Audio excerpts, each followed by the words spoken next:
This video will guide you through the 200-hour damper service procedure for the Charger 3 RC2 damper. The process is similar for other RockShox dampers. However, you must consult your fork service manual for special instructions. View a list of parts, tools, and supplies necessary in the video description below.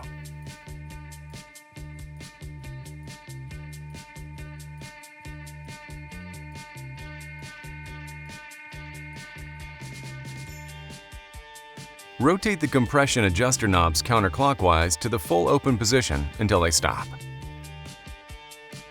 Remove the low-speed compression knob retaining screw and remove the knob.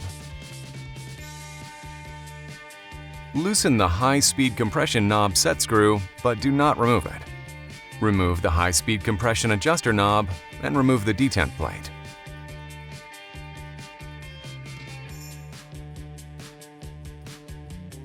The fork top caps are tightened to a high torque value.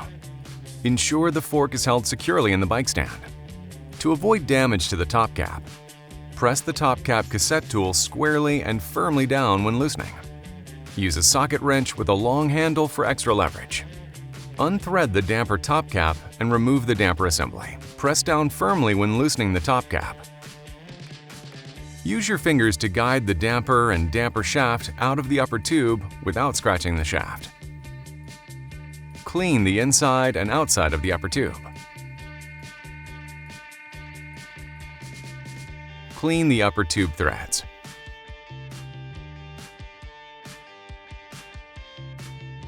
Clamp the lower buttercups housing into a vise with reverb vise blocks on the wrench flats with the damper oriented upward.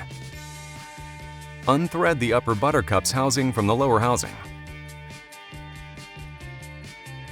Remove the damper assembly from the lower cup and set it aside. Remove the lower bumper from the housing and discard it.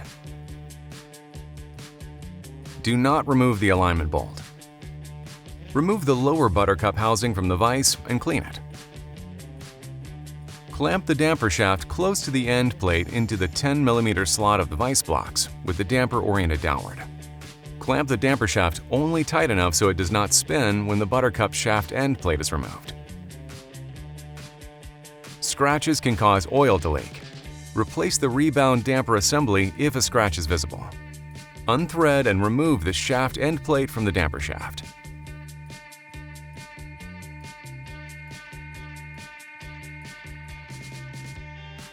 Remove the upper buttercups bumper and discard it. Remove the upper housing and bushing assembly from the damper shaft. Clamp the damper IFP tube coupler in a vise with reverb vise blocks, top cap oriented upward. Hold and secure the IFP tube with an open end wrench. The top cap is spring-loaded by the IFP spring. To prevent the spring and top cap from ejecting outward when it is unthreaded, press down on the socket wrench and the top cap while unthreading. Unthread the top cap from the IFP tube.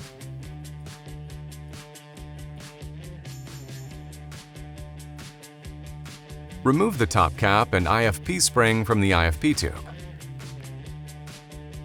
Remove the damper assembly from the vise and clamp the cartridge tube on the wrench flats into the vise with a rebound damper oriented upward. Secure a shop towel around the cartridge tube under the seal head to absorb oil. Unthread and remove the seal head and rebound damper from the cartridge tube. Remove the seal head assembly from the rebound damper and discard the seal head assembly. Clean the rebound damper assembly and check for scratches on the shaft, then set it aside.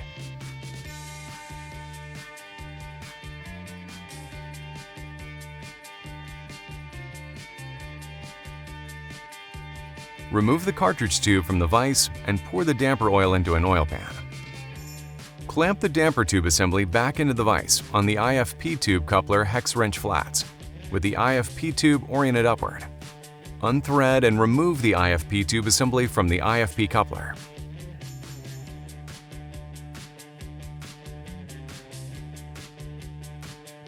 The IFP tube assembly may contain damping oil. Hold the IFP tube assembly with the exterior hex end downward. From the exterior threaded end of the IFP tube, press the adjuster tab and push the compression damper assembly out of the IFP tube until the piston assembly exits the IFP tube. Oil will drain from the tube. With the piston above the reverb vice blocks, lightly clamp the compression damper hex cam into the vise. Do not clamp on the set screws. The IFP tube should be below the vice blocks. Unthread and remove the high-speed compression nut from the compression damper assembly and set it aside. Unthread and remove both cam set screws and set them aside. Remove the low-speed compression assembly from the high-speed compression piston assembly. Spray the assembly with RockShox suspension cleaner or isopropyl alcohol and set it aside. Remove the high-speed compression piston assembly from the IFP tube and spray the assembly with RockShox suspension cleaner or isopropyl alcohol, then set it aside. Push the IFP out of the IFP tube and remove it. Do not scratch the inside surface of the IFP tube. Scratches can cause oil to leak. Replace the IFP tube if a scratch is visible. Clean the IFP tube and inspect it for scratches, then set it aside. Remove the inner and outer IFP O-rings and discard them. Clean the IFP and inspect it for scratches. Do not scratch the O-ring grooves in the IFP. Scratches will cause oil to leak. The IFP must be replaced if a scratch is visible in the O-ring grooves. Apply grease to the new inner and outer IFP O-rings and install them into the IFP.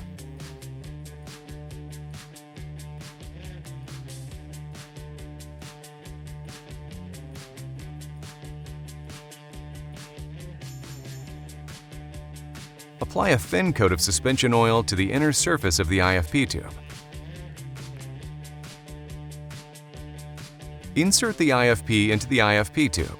Flat end, outer O-ring first, into the outer threaded end of the IFP tube. Press the IFP into the IFP tube until it is approximately 30 mm from the end of the opposite end of the tube. Apply a light coat of suspension oil to the high-speed compression piston assembly shaft. From the hex end of the IFP tube, insert the high-speed compression piston assembly into and through the center of the IFP. Press it into the IFP until the piston assembly is approximately 20 mm above the internally threaded end of the IFP tube. Apply suspension oil to the low-speed compression piston assembly shaft and O-rings. Hold the piston to keep it from moving. From the external threaded end of the IFP tube, insert the low-speed compression shaft assembly, silver arrow end first, into the high-speed compression piston assembly shaft. Push the low-speed compression piston assembly until the narrow silver shaft end protrudes through the piston bolt, until it stops and snaps into place, completely seated. Install both cam set screws evenly, finger tight. Tighten each to the specified torque.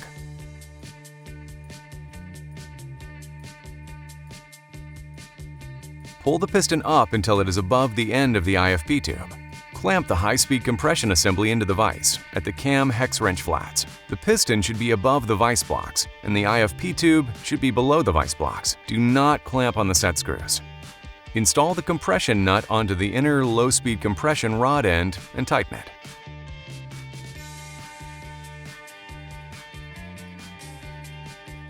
The low-speed compression adjuster will rotate when the nut is tightened. Rotate it counterclockwise, back to full extension after the nut is tightened. Using a non-metallic pick, push the IFP evenly into the IFP tube until the hollow end is just below the IFP tube bleed port hole. The IFP should not cover the bleed port hole. Push the piston down until it is approximately 10 mm above the end of the IFP tube. Inject suspension oil into the IFP tube until it is full. Oil will fill the IFP tube above the IFP and below the piston. Hold a shop towel around the IFP tube. Push the piston down and into the IFP tube until it stops. Remove the O-ring from the red cartridge tube coupler and discard it. Clean the O-ring groove. Spray RockShox suspension cleaner into the cartridge tube and set it upright on a shop towel to drain. Apply grease to a new O-ring and install it onto the red coupler. Hold the IFP secure so it does not move. Thread the IFP tube coupler onto the IFP tube and tighten it hand tight. Clamp the cartridge tube assembly into the vise at the wrench flats with the IFP tube assembly oriented downward.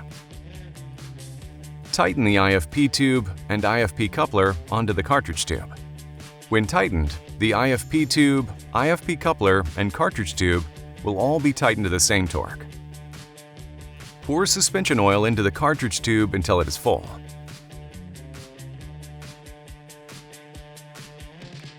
Apply grease to the wiper seal on the new rebound damper seal head assembly.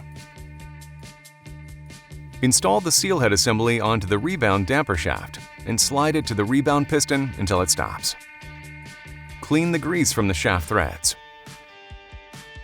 Insert the rebound adjuster knob into the rebound shaft and rotate it counterclockwise until it stops. This is the full open rebound setting. Secure a shop towel around the damper tube to absorb displaced oil. While pulling up on the rebound damper to maintain contact with the seal head, insert the rebound damper piston into the cartridge tube. Continue to apply opposing pressure to the seal head with the rebound damper and thread the seal head onto the end of the cartridge tube until it is hand tight. Do not push the rebound damper into the cartridge tube while threading the seal head onto the cartridge tube. Tighten the seal head to the specified torque. Scratches can cause oil to leak. Replace the rebound damper assembly if a scratch is visible. Remove the damper from the vise and clean the entire assembly.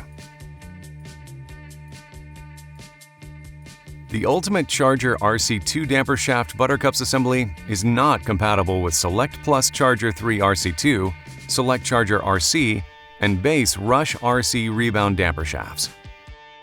Do not install a damper shaft buttercups assembly onto a Select Plus Charger 3 RC2, Select Charger RC, or base Rush RC damper shaft. Install the upper buttercups housing and bushing assembly onto the damper shaft. Slide the assembly toward the rebound seal head until it stops. Install a new upper buttercups bumper, wide end first, onto the damper shaft. Apply thread locker Loctite 2760 or equivalent to the first 3 full threads on the end of the end plate. Clamp the damper shaft close to the end plate threads into the 10mm slot of the vise blocks. Clamp the damper shaft only tight enough so it does not spin when the buttercup shaft end plate is tightened. Scratches can cause oil to leak. Replace the rebound damper assembly if a scratch is visible. Thread the buttercup shaft end plate into the damper shaft and tighten it.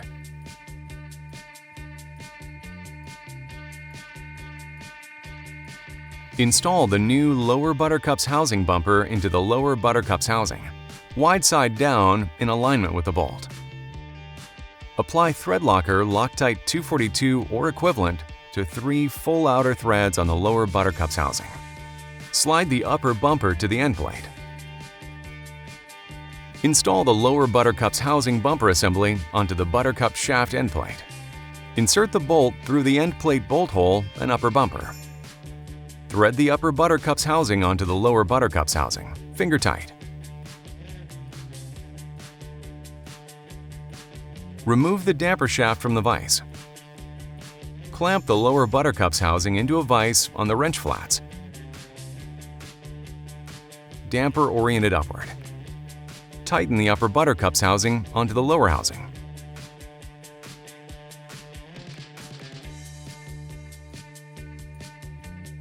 Rotate the adjuster tab counterclockwise until it stops. This is the full open position. Insert the IFP coil spring into the IFP damper tube. The spring will rest on top of the IFP. Position the buttercups or rebound damper shaft end on a flat surface. During the bleed process, the rebound damper must not be compressed further than the etched mark on the damper shaft. Place a shop towel over the IFP spring. Press the IFP coil spring down and into the IFP tube, about halfway, and hold it steady. This pushes the IFP into the IFP tube and applies opposing force, creating pressure within the cartridge tube. While holding the IFP spring compressed, slowly push the damper down about halfway to the purge mark. then allow the damper to fully extend. Repeat this 2 more times, or until air cannot be heard moving through the damper.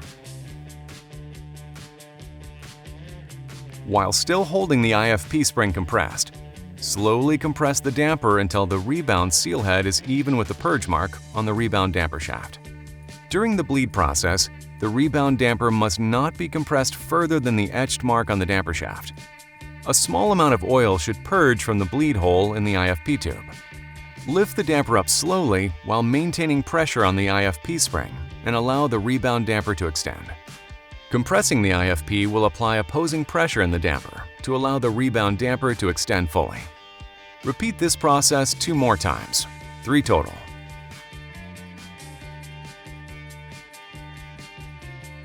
The IFP tube may contain a small amount of oil after oil is purged from the bleed port. Pour any remaining oil from the IFP tube into an oil pan before installing the top cap. Clamp the red coupler in the vise.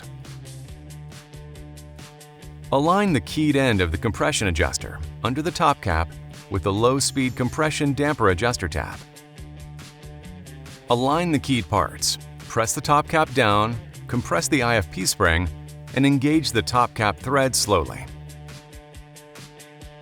Press down with the top cap tool and slowly thread the top cap onto the cartridge tube. The top cap threads will not engage if the keyed adjuster parts are not aligned and engaged. Do not cross-thread the top cap and IFP tube. When the threads are engaged properly, thread the top cap onto the IFP tube and tighten to torque. Clamp the rebound seal head into the vise at the wrench flats. Tighten the top cap to the specified torque.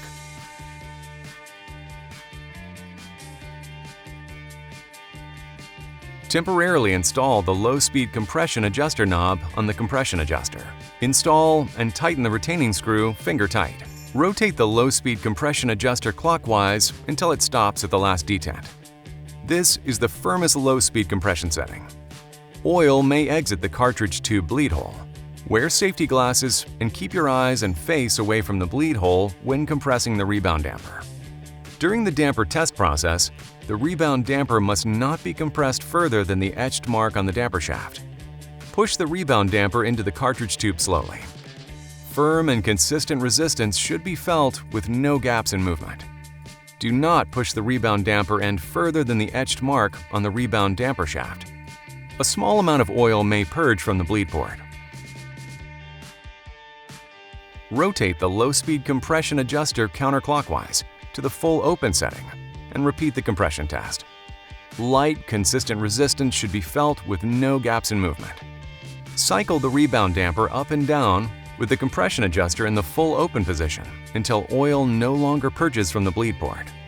If gaps are felt during compression, repeat the oil fill and bleed process.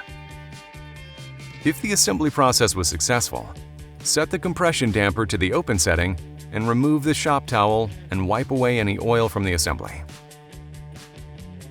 Remove the low-speed compression adjuster knob when the test is complete.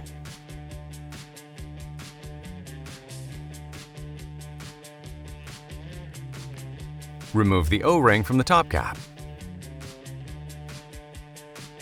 Clean the top cap threads and O-ring groove. Apply grease to a new top cap O-ring and install it.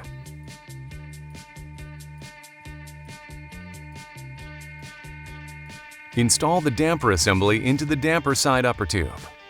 Use your fingers to guide the damper and damper shaft into the upper tube without scratching the shaft. Thread the top cap into the upper tube and tighten it. Press down firmly when tightening the top cap.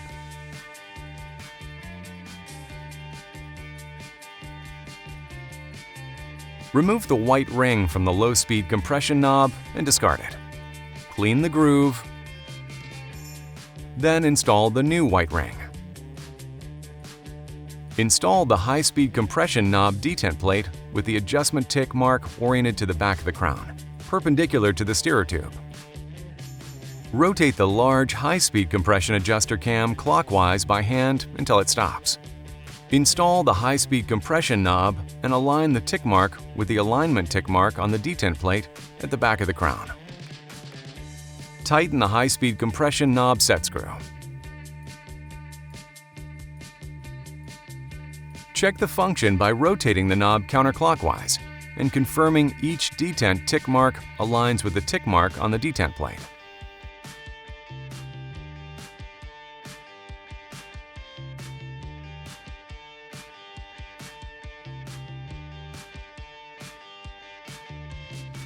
Rotate the low-speed compression adjuster cam full clockwise with a 2.5mm hex wrench until it stops.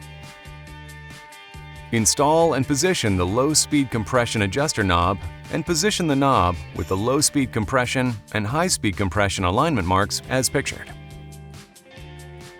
Hold the low-speed compression adjustment knob in place and tighten the retaining screw. Check function by rotating the low-speed compression knob counterclockwise and confirm each detent tick mark aligns with the tick mark on the high-speed compression knob.